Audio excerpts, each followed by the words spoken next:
some times back, you seemed to be celebrating the impeachment of the former deputy president, Rigathi Gachagua. Absolutely not. Why did you want him out so bad? Absolutely not.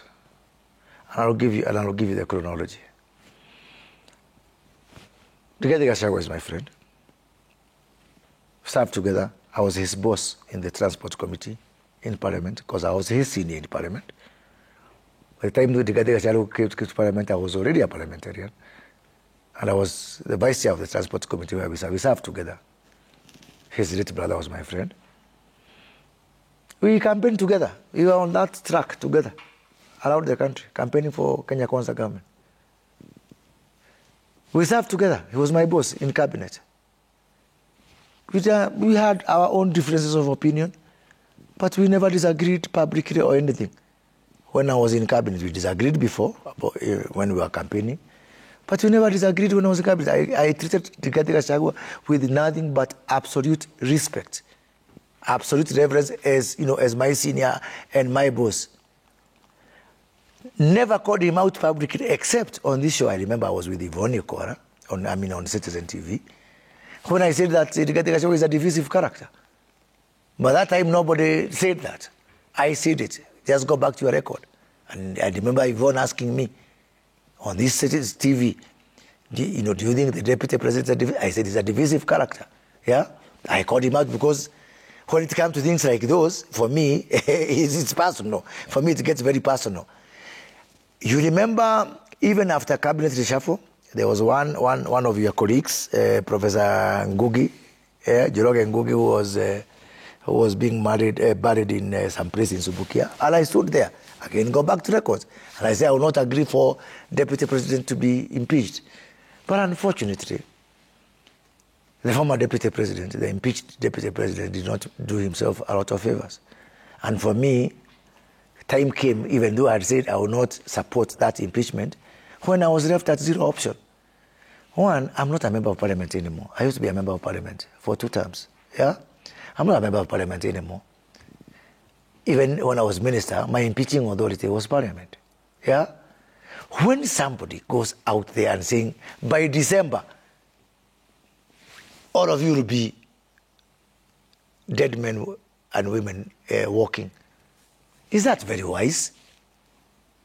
Is that very wise? Those are people we need.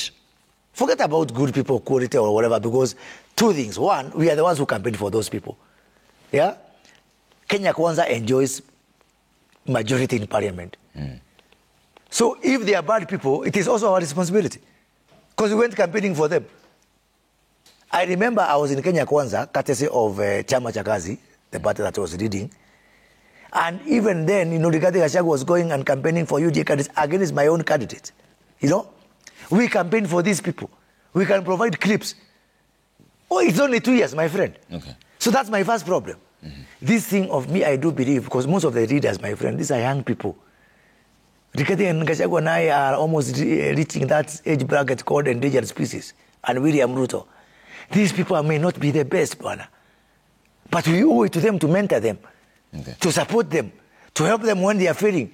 They may not be as experienced as we are. Yeah. They may not be as old as we are. Yeah. So my first point of departure was threatening leaders, blackmailing leaders, instead of helping them to grow. Because everybody has gone through some internship. All right. For me, professionally, and others have gone through some internship. So that for me was crime number 1. Crime number 2, from where we come from my community, people in this country, unfairly so, have always said, Kikuyus or Mount Kenya people can not vote for another person from another tribe. 2022, we debunked that. And our brand value as a community went up. You mean these people are not, can do, I just felt good to be a Kikuyu. I felt good to be a Mount Kenya. I have watched generational burden of being said that you cannot vote for somebody from outside our tribe. 2 years later, no matter how much the provocation, we now go again and diminish that brand by saying, look, they can't even persevere. They cannot even wait for 2 years. The people are now telling us, Uhuru Kenyatta, despite everything, he was patient. That adds to our brand value as a community. I feel so ashamed. I feel so embarrassed to be associated with a community which says, unless it is you who is leading, see, at least you wait for 3 years or 4 years. Even the 5 years that's allowed within our democracy. But to be associated that I cannot be patient to wait. Hata kama niwekwe vidole kwa macho, that I cannot wait for 5 years. That is a serious erosion of the brand value of my community. And I will never forgive Gachagua for that. Because this is a brand that we just salvaged from an unfair perception. On the very worst, 2 years, 3. How do I now run away from the commitment we made together? And said we are going to change school education, we are going to change agriculture, we are going to change this. He was impeached, he did not run away. No, but what are the... I have told you about the set of conditions. How do you get yourself to be impeached? How do you get yourself to be impeached? So you deserve a medal. Getting impeached. For extracting defeat from the vicious jaws of victory. What should he have done? What should he have done? If it was you, what should he have done? Just a little bit patient and a little bit involvement. I was only a minister, my friend. This guy was a privileged guy. He was a privileged guy. He was chairing cabinet committees. I don't want to divulge what happens there. I took oath. You never took oath. I don't want to say there, but this is a privileged man. He's a privileged man who was... So you're blaming him for his own impeachment? I am blaming him solely for his own goal. OG. Okay. It's an own goal because, and sometimes we are provoked. We are not always happy. In families, in businesses, in government, it's not always rosy. Life is not like that. Ask all Kenyans, are you happy? Nobody is happy. People would want to see a different reality, a different life. But I need to be sensitive. That is not about me only.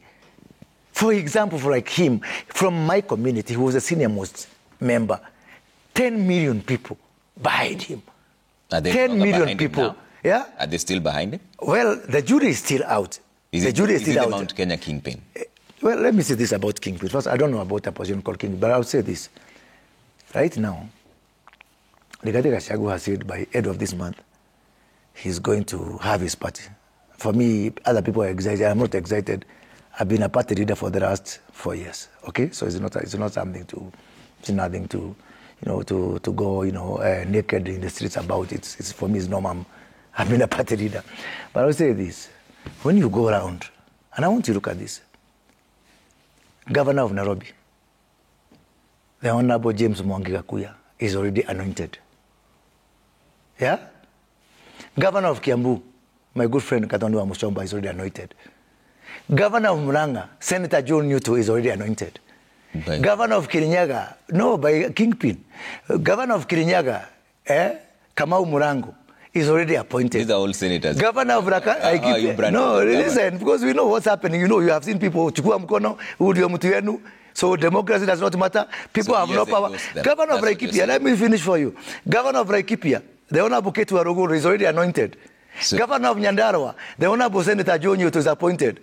He's already anointed. He's endorsing them. Endorsing Governor of Nakuru, the Honorable, my good friend, Onesimus Kimani Ngujiri, is already anointed. Governor of Nyeri, the member of Parliament for Embakasi Central, Major Dong, is already appointed. Endorsed. So what endorsed? What are you telling people? So let's see how this story goes. But I've been in the politics for 3 decades, and I know how these stories end. So is he the kingpin or not? Well, if kingpins is about anointing and, killing democracy, telling people they have got no say, let me say, jury's still out. Let's see how this story goes. Okay. Let's stay with that conversation.